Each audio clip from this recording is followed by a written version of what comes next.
নমস্কার বন্ধুরা, কেমন আছো? আশা করি ভালোই আছো। রকমারি ক্রিয়েশনে সবাইকে স্বাগত। আমি একটা নতুন রেসিপি নিয়ে চলে এসেছি। তোমরা প্রথম থেকে শেষ পর্যন্ত দেখতে থাকো, আশা করি খুবই ভালো লাগবে। চলো আজকে কি রেসিপি করব তোমাদের দেখাচ্ছি। এখানে দুটো কাঁচকলা নিয়েছি।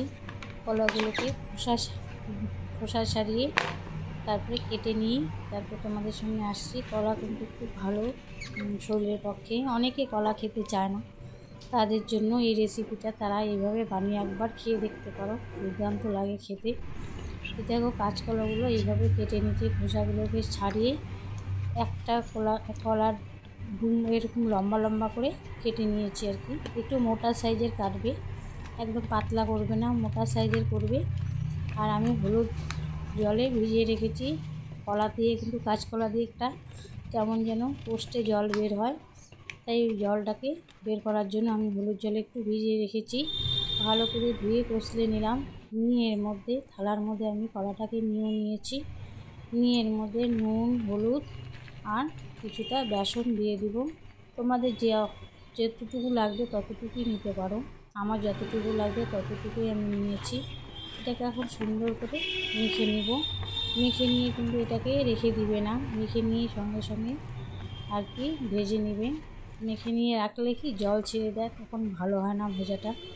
দেখো কড়াই বসিয়ে দিয়েছি। কড়াই বসিয়ে দিয়ে কড়াইটাকে ভালো করে গরম হওয়া পর্যন্ত অপেক্ষা করেছি। করে এর মধ্যে এখন তেল দিয়ে দিলাম। সরষের তেলে আমি রান্নাটা করব। তোমার চাইলে সাদা তেলেও করতে পারো, আমি রান্নাটা সরষের তেলেই করব। তারপরে দেখো ওই মেখে রেখেছিলাম কলাগুলো ভেজে নিব। আমি কিন্তু মেখে রাখিনি, সঙ্গে সঙ্গে ভেজে নিচ্ছি। তোমরা কিন্তু চাইলে সঙ্গে সঙ্গেই ভেজে নেবে, জল ছেড়ে দিলে ভাজাটা ভালো হয় না। আমি কলাগুলোকে এখন এপুট কুইটি সুন্দর করে লাল লাল করে ভেজে নেব।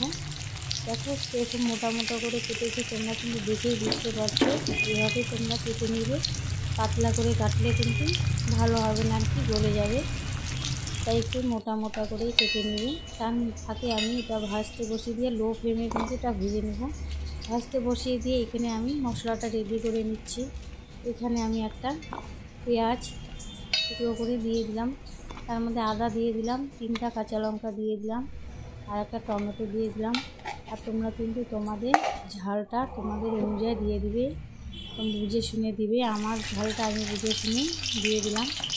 ঝালটা কেন বেশি ঝাল হয়ে গেলে তারপরে খাওয়াটা নষ্ট হয়ে যাবে। দেখো কলাগুলো কিন্তু এপিট সুন্দর করে লাল করে ভেজে নিও। এই পিঠটা ভাজা হয়ে গেছে, এখন উল্টে দিচ্ছি। উল্টে দিয়ে এই পিঠটাও এখন সুন্দর করে ভেজে নিচ্ছি। ভাজতে ভাজতে কিন্তু কলাগুলো যেন ফুলে ফুলে উঠেছিল একদম। দেখো আমার কিন্তু ভাজা হয়ে গেছে, এখন নামিয়ে নেব। বেসন দিয়েছিলাম না, একদম ফুলে ফুলে যাচ্ছিলো কলাগুলো। সুন্দর ভাজা হয়ে গেছে, এখন বাদ বাকিগুলো ভেজে নিব। তোমাদের আর সম্পূর্ণ দেখাচ্ছি না, এইটাও ভেজে নিই। তারপরে তোমাদের সঙ্গে আবার আসছি। দেখো এটাকে এখন সুন্দর করে লো ফ্লেমে কিন্তু ভাজতে হবে। গ্যাসটা বাড়িয়ে দিলে পুড়ে যাবে, কিন্তু ভাজাটা হবে না ভালো। তাই লো ফ্লেমে সুন্দর করে ভেজে নিব। দেখো এটাও আমার ভাজা হয়ে গেল, এখন তুলে নিব।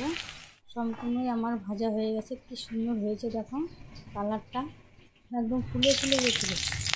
ওই তেলের মধ্যেই আমি ফোড়ন দিয়ে দিলাম, আর তেল দিইনি আমি।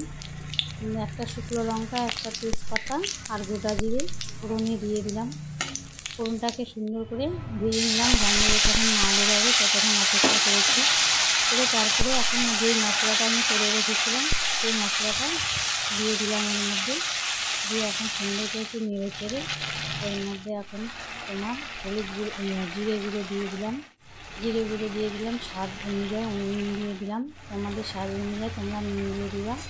তারপরে কালার সুন্দর আসার জন্য একটু হলুদের গুঁড়ো দিয়ে দিলাম। এর মধ্যে কিন্তু আমি কোনো লঙ্কার গুঁড়ো কিচ্ছু দিব না। তবে কালারটা এমনিতে খুব সুন্দর এসছে। আমি লঙ্কার গুঁড়ো ব্যবহার করিনি, গরম পড়েছে তাই আমি লঙ্কার গুঁড়োটা একটু কম ব্যবহার করছি রান্না। আমি সুন্দর করে সব উপকরণ সুন্দর করে কষিয়ে নেব। অনেকক্ষণ ধরে লো ফ্লেমে আমি মশলাটা কষিয়ে নেব। কষিয়ে নেওয়ার পরে তোমরা দেখতে থাকো। আর বন্ধুরা ভিডিওটা দেখতে দেখতে কিন্তু একটা লাইক করে দিও তোমরা। দেখো ভেজে রাখা কলাগুলো এখন এর মধ্যে দিয়ে দিলাম। দিয়ে এখন মশলাগুলোর সাথে সব উপকরণ সুন্দর করে মিশিয়ে নেব। মিশিয়ে নিয়ে আবার কিছুক্ষণ 2-3 মিনিট কষিয়ে নেব। 2-3 মিনিট কষানোর পরে তারপরে ওর মধ্যে তোমরা তোমাদের অনুযায়ী ঝোল দিয়ে দিবে। 2-3 মিনিট সুন্দর করে আমি দেখো কষিয়ে নিচ্ছি। মশলাটা কিন্তু খুব সুন্দর আমার কষানো হয়ে গেছে। কষানো হয়ে যাওয়ার পরে তোমরা ভিডিওটা দেখতে দেখতে কিন্তু বন্ধুরা একটা লাইক করে দিও। আর যেখান থেকে ভিডিওটা দেখতে তাদের অসংখ্য ধন্যবাদ। আর ভালো আমাকে ভিডিওটা দেখলে কেমন লাগলো কমেন্ট করে জানাবে। ভালো ভালো কমেন্টের জন্য কিন্তু আমার ভিডিও বানানোর উৎসাহটা আরও বেড়ে যায়।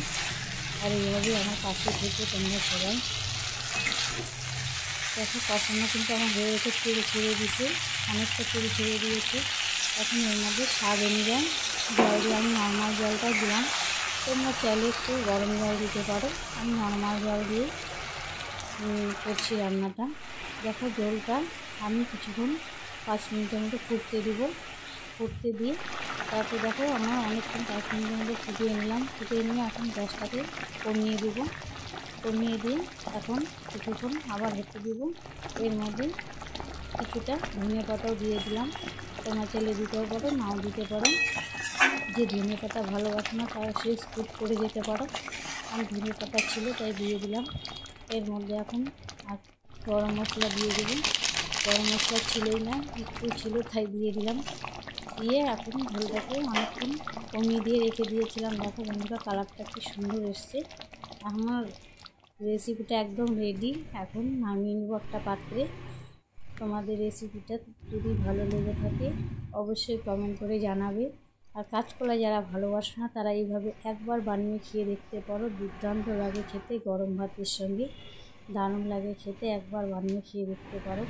আর যদি ভিডিওটা ভালো লাগে প্রচুর পরিমাণে শেয়ার করে দাও। ভিডিওটা কেমন লাগলো তোমাদের অবশ্যই জানিও। এভাবে আমার পাশে থেকো, আমিও তোমাদের পাশে থাকবো।